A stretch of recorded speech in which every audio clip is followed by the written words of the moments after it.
और ओवैसी साहब इसका हिंदू मुस्लिम में विभाजन करते हैं। भाई आपके मन में सब चीज हिंदू मुस्लिम है, मैं तो समझता हूं ओवैसी जी आपको, मगर आप देश के अफसरान को भी हिंदू मुस्लिम में डिवाइड कर दे।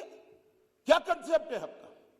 एक हिंदू अफसर मुस्लिम जनता की सेवा नहीं कर सकता, एक मुस्लिम अफसर हिंदू जनता की सेवा नहीं कर सकता। किस प्रकार के देश में हम आगे बढ़ने जा रहे हैं? अफसरों की संख्या हिंदू मुस्लिम में बांटेंगे और अपने आप को सेक्युलर कहते हैं। काहे का सेक्युलरिज्म?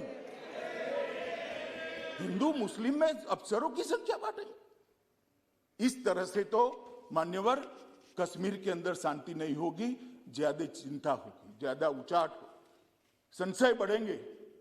मेरा सभी से निवेदन है कि इस तरह से नहीं करना चाहिए। अभी उन्होंने एक और निवेदन कर दिया मान्यवर कि 2G से 4G विदेशियों के दबाव में किया है। ओवैसी साहब को मालूम नहीं है जिसका वो समर्थन करते थे वो यूपीए की सरकार चली गई है। ये नरेंद्र मोदी की भारतीय जनता पार्टी की सरकार है।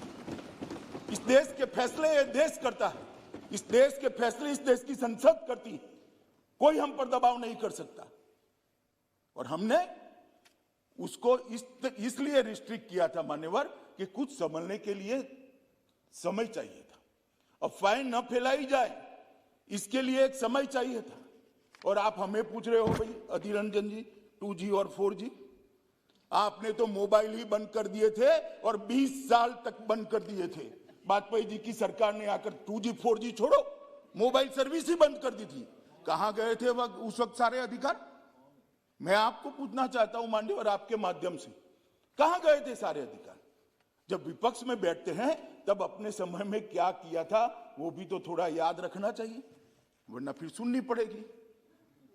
मान्यवर ये हमें 4G और 2G का कह रहे, मैं अभी भी कहता हूं कि सबसे बड़ा नागरिक का अधिकार है सुख और शांति से रहने का, सलामती के साथ रहने का। सलामती जहां नहीं होगी वहां सारे अधिकारों का कोई मतलब नहीं।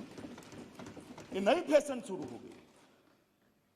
मान्यवर मैं कहना चाहता हूं कि ये जो लोग कह रहे हैं कि हम विदेश के दबाव में आकर कह रहे हैं, मैं उनको पूछना चाहता हूं कि किसके दबाव के अंदर धारा 370 को इतने समय तक चालू रखा आपने?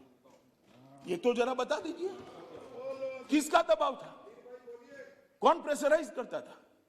अभी किसी ने कह दिया बड़े बड़े साहित्यिक शब्दों के साथ कि शासन का जनता से वादा था, एक एग्रीमेंट था।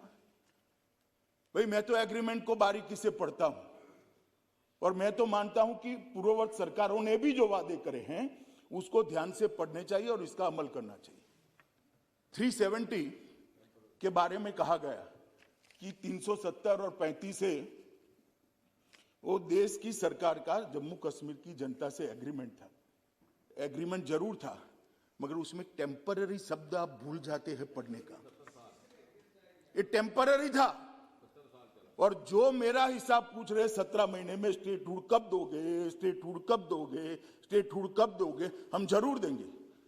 मगर मैं उनको पूछना चाहता हूं, ये मैंने भी कहा है स्टेटहुड टेम्पररी है, और आप 17 महीने में हिसाब मांगते हो तो टेम्पररी 370 70 साल तक चली, उस वक्त क्यों हिसाब नहीं मांगते?